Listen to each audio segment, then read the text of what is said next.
malinaw sa ating saligang batas ang inyong karapatan. Article 3, Section 4. Meron po kayong karapatang magsalita, magpahayag at magbalita. At hindi po yan kailanman pwedeng bawasan. Ganon din ho, meron po kayong karapatan na magpahayag at maging bahagi ng lahat ng usapin na mayroon kinalaman sa publiko. Ayan po yung nakasaad sa Article 3, Section 7 of our Constitution. The right of every Filipino to information and access to information on all matters involving public concern. Ito nga ho yan, yung fake rescue at yung fake escape. Tatalakayin po natin yan ha. Fake rescue at yung fake escape, ang katumbas po nito ay fake news sapagkat nagagaslight po ang mga Pilipino. Ayaw daw po ng ng fake news. Eh di kausapin natin sila ngayon. Ano itong fake rescue na balita? Ano itong fake escape na balita? Ang katumbas po niyan ay fake news. So tinutulungan natin yung kanilang, kung matatawag mang itong advokasya, na labanan ang fake news. At ganun din ho, meron din kayong karapatan under Article 13, Section 16, the right of the people to a reasonable degree of participation at all levels of social, economic, and political decision-making shall not be abridged. Malinaw po yan, may karapatan kayong maging bahagi at konsultahin ng gobyerno kagaya nung ginawang pagpirma ng mga mambabatas diyan sa ginagawang huwad na impeachment process laban kay Vice President Inday Sara Duterte. I need help. Ano ito? Pasensya na ho kayo, hindi tayo techie. So, yun po may karapatan kayong maging bahagi. Kaya nga lagi ko sinasabi, sisantehin nyo na yung mga kongresista na pumirma diyan sa huwad na articles of impeachment na pinadala sa Senado. Sisantehin nyo na. Take this midterm election as a renewal of the job employment or employment contract of all these congressmen. Kung kayo ay napapabilang sa distrito na kung saan ang inyong kinatawan ay pumirma dito sa unconstitutional at huwad na impeachment complaint laban kay Vice President Inday Sara Duterte, huwag nyo na pong i-renew yung kanilang employment contract. Sisantehin nyo na po itong mga trabahante natin at mag-hire kayo ng mga bagong kinatawan sa ating mga distrito. Bakit? Sapagkat po sila ay hindi kayo pinaglaban, hindi kayo kinatawan sa Kongreso. Sila po'y representante lamang natin. Hindi ho kayo kinonsulta sa napakahalagang pinirmahan nila yung verified impeachment complaint. You were not consulted, neither was there any public hearing to get the consensus of the people in the respective legislative district or congressional district kung dapat ba silang pumirma o hindi. Tatandaan ninyo, sila ay mga trabahante lamang natin. Saan ka nakakita na yung trabahante ay nagdesisyon ng hindi kinukonsulta yung kanya mga boss o yung kanya mga employer? Kayo po ang mga employer, kayong mga mamamayan sa kada distrito. So yung mga pumirma na mambabatas kada distrito sa impeachment complaint laban kay Vice President Inday Sara, huwag nyo na pong i-renew ang employment contract niyang mga yan.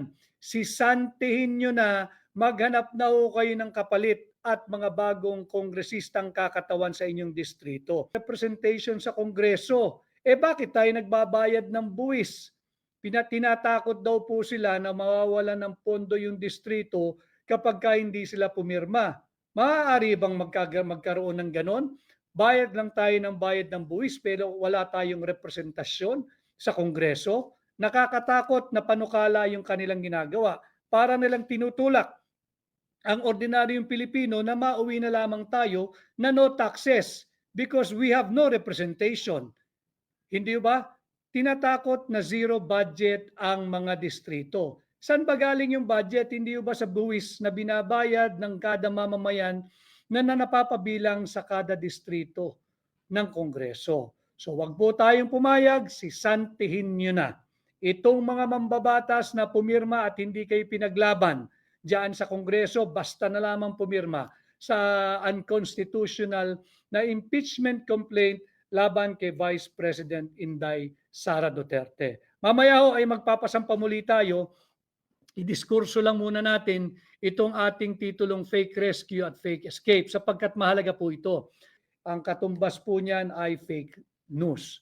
Alam mo ninyo, mainit pa rin pinag-uusapan bagamat tila sinisikil at tinatabunan yung issue doon sa nangyaring pangingidnap doon sa bata na sinalbahe nga po yung daliri, pinutol. Alam niyo na po ngayon yan kung ano yung tinutukoy ko. Marami yung naglabasan nung March 5, merong nailathala sa Manila Times na pahayagan, yung The Manila Times. Nabanggit doon, nakakuha ng kopya yung pahayagang The Manila Times ng sworn statement nung hepe ng AKG or the Anti-Kidnapping Group ng PNP na si Colonel Elmer Ragay na napagbalitaan ko rin sa maraming kaibigan, mahusay na operatiba ito.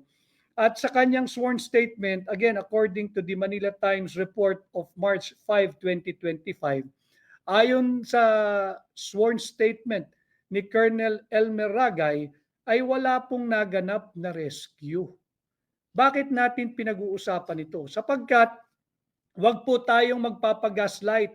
Let's not allow the government to change the narrative to just suit them and their interest and their agenda.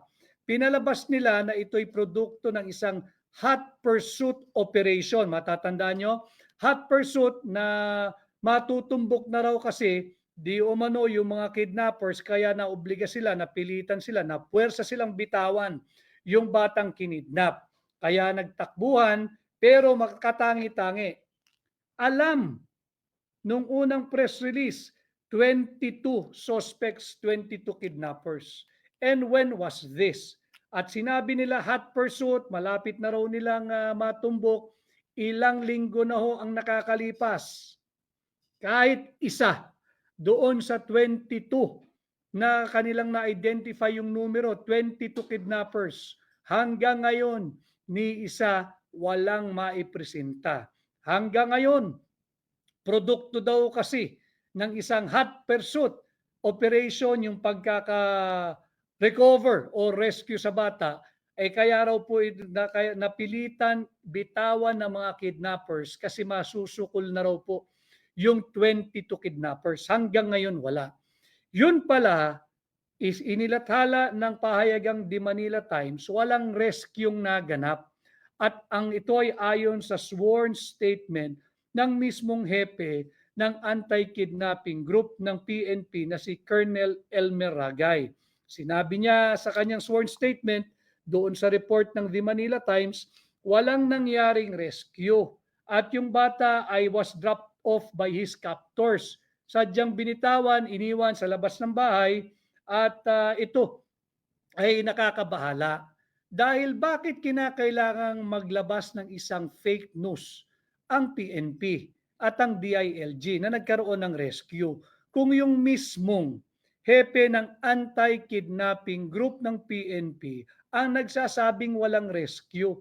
In fact, ito nakakatakot. Doon sa kanyang sworn statement na napabalita sa pahayagang The Manila Times noong March 5, 2025, meron siyang sinabi sa kanyang sworn statement na yung sekretaryo daw po ng DILG may have engaged a third-party negotiator.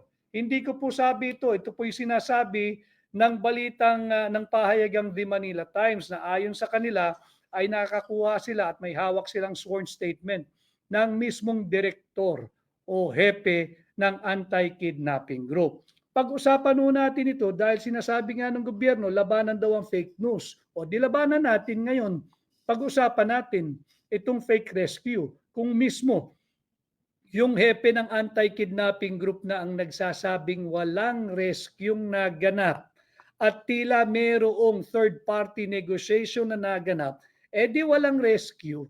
Saan galing yung sinasabing produkto ito ng hot pursuit operation na kung saan 22, 22 suspects daw ang kumuha dito sa bata na kinidnap.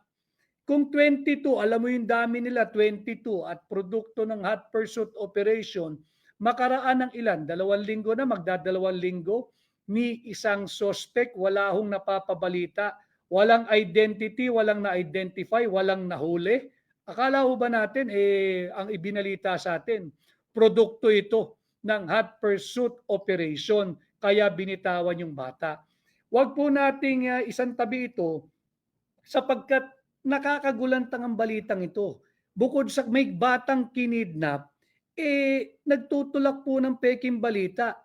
Yung mismong pambansang pulisya natin. Di ba ang kanilang obligasyon ay to protect and to serve? Paano tayo po proteksyonan at sisilbihan kung hindi sila nagbabalita ng totoo?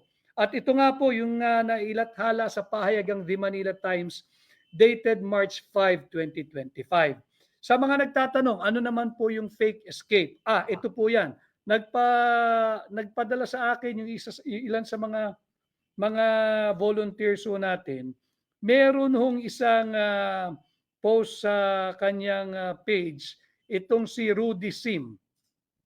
Si Rudy Sim ho ay nag-post sa kanyang page, may CCTV at yung report ng Bureau of Immigration. Tungkol pati picture meron po siya rito. Ito po yung tungkol sa isang Koreano na wanted po sa Korea dahil bigla raw po itong nawala o nakatakas nung ito po ay pinayagang umihi ng kanyang mga bantay na miyembro ng Bureau of Immigration diyan sa Quezon City Hall of Justice nung ito'y may bista sa Office of the City Prosecutor. Subalit pinakita doon sa page ng Rudy Sim yung mga actual na video na taken sa labas po ng banggitin ko na, sa labas po ng isang men's club yan sa Quezon Avenue, kay Tanyag po ito. Ibinaba yung fugitive na Koreano sa South Korea. Hindi po siya tumakas dahil mula po doon sa Office of the City Prosecutor, magkakasama pa po, kasama yung mga tiwaling Bureau of Immigration officers or personnel. Ito ay sadyang binitawan o pinakawalan. So fake news na naman. Yung pinakalat ng ahensya ng gobyerno, yung Bureau of Immigration, sabi nila, ito ay nakatakas sa banyo nung ito ay umihi diyan sa Office of the City Prosecutor. Pero tingnan po ninyo, bisitahin po ninyo, hindi lang tayo marunong kung paano mag-direct sa Facebook page.